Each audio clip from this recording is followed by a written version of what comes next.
विद्यार्थियों, आज हम मनुष्यता कविता का अध्ययन करेंगे, उसकी व्याख्या को समझेंगे।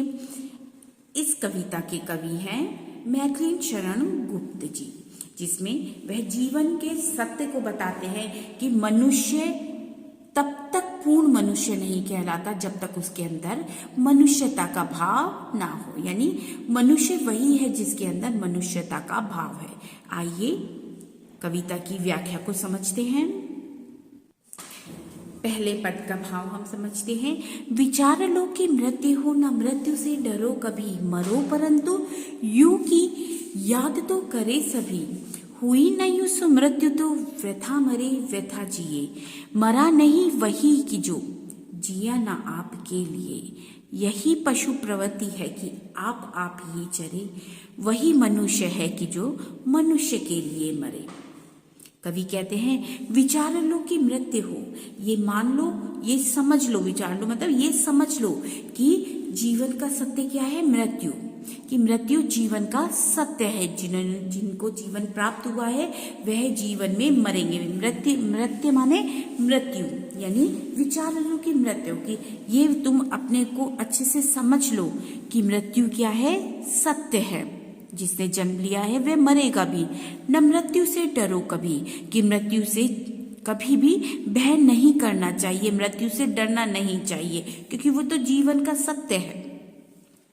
मरो परंतु यू मरो, यू मानो, यू का मतलब है यहाँ पर यू ऐसे, अर्थ क्या है, ऐसे।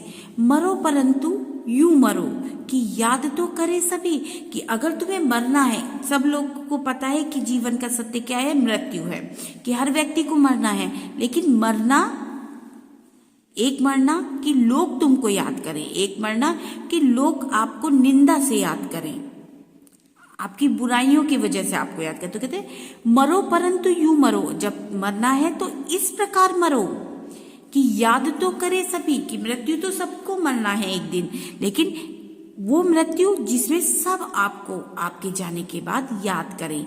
कि मरो परंतु, मरना तो है ही, लेकिन इस तरह मरो कि याद करे, याद तो करे सभी, कि तुमको सब लोग याद करें। हुई न मृत्यु तो सुमृत्यु तो, हुई न यूं सुमृत्यु तो व्यथा मरे व्यथा जिए, कि अगर तुम्हारी सुमृत्यु यानी अच्छी मौत, ऐसी मौत जिसको लोग याद करें, यानी आप परोपकार करके या कुछ ऐसा कार्य करके मरे कि जिसके बाद लोग आपको याद करें। हुई न मृत्यु, हुई न यूं सुमृत्यु तो, अगर तुम्हारी मृत्यु सही नहीं हुई, अगर तुम अच्छे काम कर कर नहीं मरे तो वृथा मरे व्यथा जिए। तो वृथा मतलब बेकार, तो तुम्हारा मरना भी बेकार है और तुम्हारा जीवन भी बेकार है, यानी जो तुम जीवन जी रहे हो वो भी बेकार है। अगर तुम्हारी मृत्यु, अगर तुम अच्छे व्यक्ति नहीं हो और तुम्हारी मृत्यु हो जाती है तो तुम्हारी मृत्यु बेकार के समान है। तुम जिए, जीते जी भी बेकार जिए हो, और मर के भी तुम्हारा जो मृत्यु है वो भी व्यर्थ गई, कोई तुम्हें याद नहीं कर रहा।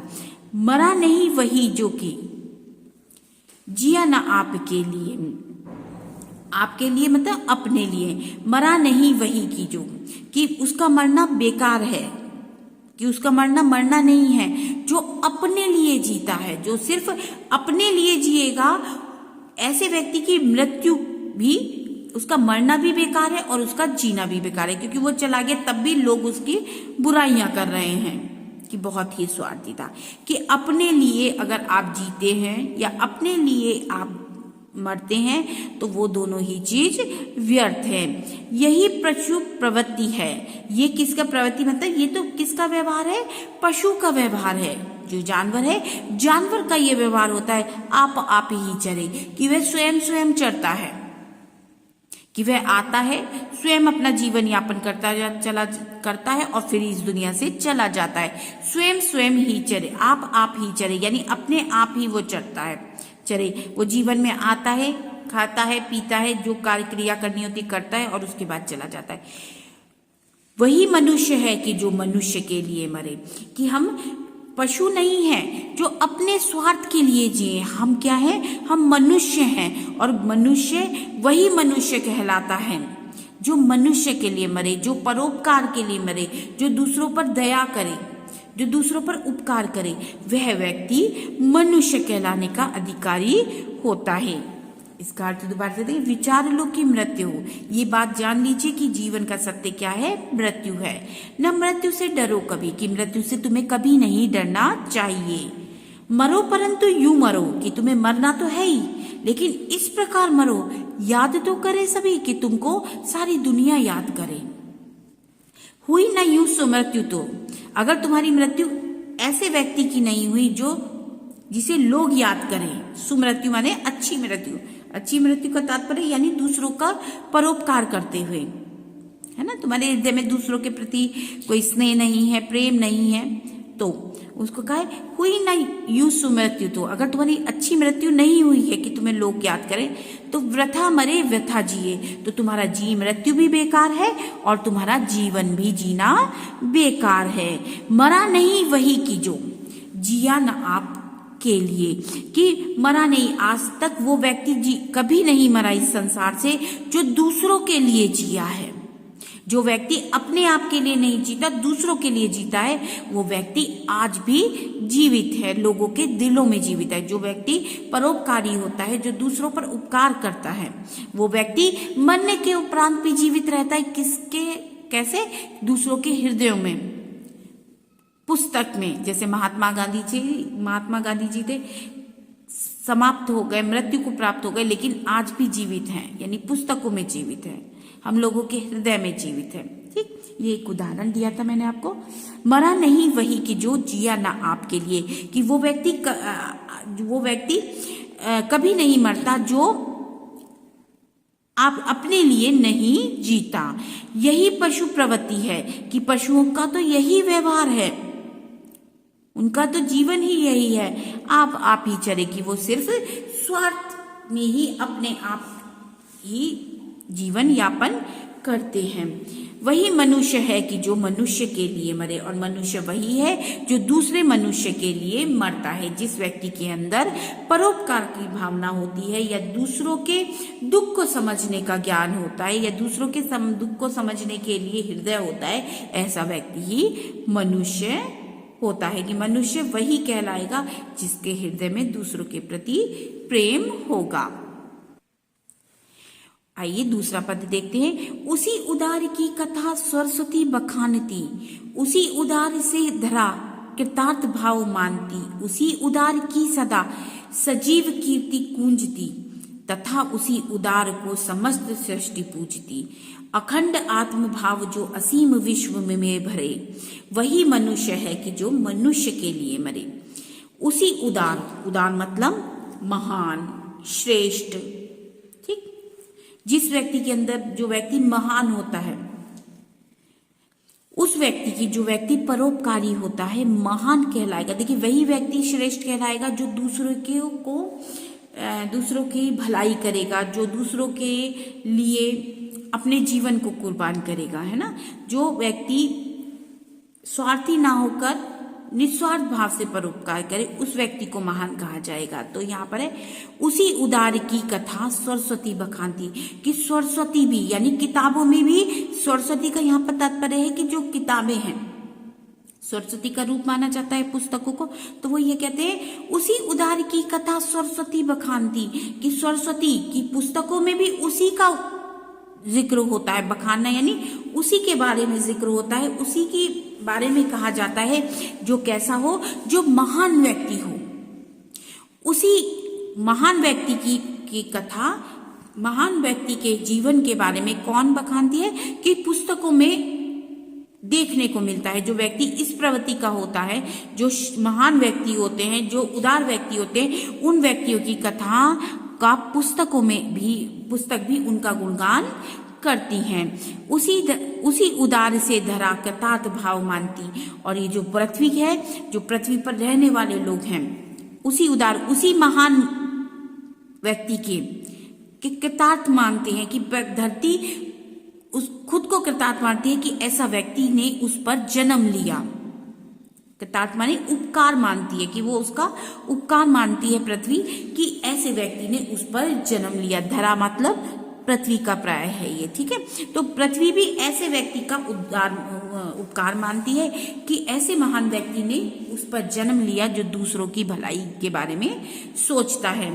उसी उदार की सदा सजीव कीर्ति गूंजती, कि उसी उदार व्यक्ति की, यानी जो महान व्यक्ति है, उदार मतलब महान, ठीक है ना। तो जो उदार व्यक्ति है उसकी कीर्ति सदैव, कीर्ति माने उसका यश, गूंजती मतलब करता है, तो उसकी जीवन भर उसकी क्या होती है, गुणगान होता रहता है। गूंजती मतलब करना या कहना, कि ऐसे व्यक्तियों का जिक्र जीवन भर, सजीव मतलब जीवित रूप में होता रहता है, उनके मरने के उपरांत भी उनका जिक्र होता रहता है, कि वह मर भी जाते हैं तो भी सजीव कीर्ति गूंजती, उनकी कीर्ति सदैव गूंजती रहती है। यानी जो उन्होंने कार्य किए हैं वे सदैव जीवित रहते हैं। सजीव मतलब जीवित, तो यह सदैव जीवित रहते हैं उनके कार्य।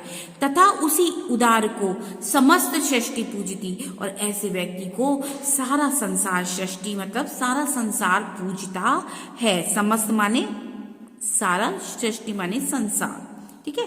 उसको सारा संसार उसको पूजता है।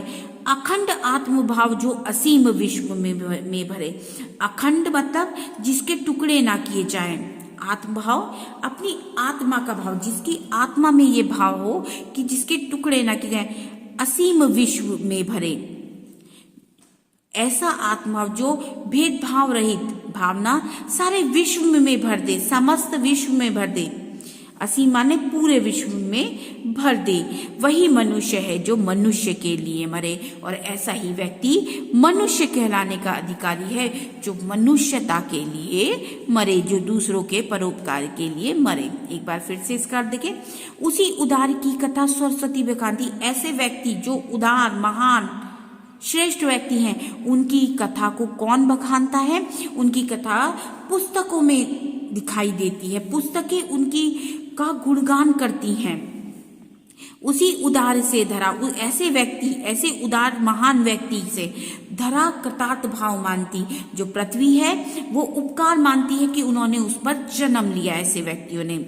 उसी उदार की सदा सजीव कीर्ति गूंजती, और ऐसे ही श्रेष्ठ व्यक्ति, ऐसे ही महान व्यक्ति जो परोपकारी होते हैं, ऐसे महान व्यक्तियों की जो कीर्ति है, जो उनका गुणगान है, जो उनकी प्रसिद्धि है, या जो उनका यश है, कीर्ति का मतलब प्रसिद्धि भी हो सकता है और यश भी हो सकता है, कि उनके यशगान सदैव जीवित रहता है ऐसे व्यक्तियों का। तथा उदार को समस्त सृष्टि पूजती, और ऐसे ही उदार व्यक्ति को सारा संसार पूजता है। यानी ऐसे व्यक्ति की का किताबों में भी गुणगान होता है, धरती भी अपने को धरती भी उपकार मानती कि ऐसे व्यक्ति ने उस पर जन्म लिया, और ऐसे व्यक्तियों के मरने के उपरांत भी उनकी कीर्ति सदैव जीवित रहती है, लोग उनके बारे में जिक्र करते हैं। तथा उसी उदार को और उनकी ऐसे ही व्यक्ति को समस्त सृष्टि उनकी पूजा करती है।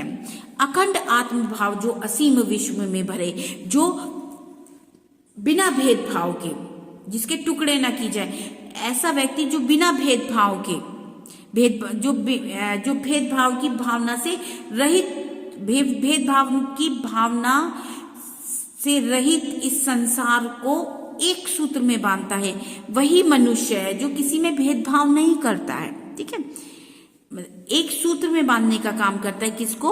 समस्त विश्व को एक सूत्र में बांधने का काम करता है। अखंड, जिसके टुकड़े ना होता है, यानी एक सूत्र में बांधने का काम करता है। जिसके आत्मभाव मतलब जिसके मन में भेदभाव नहीं होता, वो सबको एक समान समझता है। सीधे अर्थों में इसका अर्थ ये आएगा, वही मनुष्य है जो मनुष्य के लिए मरे, और ऐसा ही व्यक्ति मनुष्य कहलाने का अधिकारी है जो मनुष्यता के लिए मरे।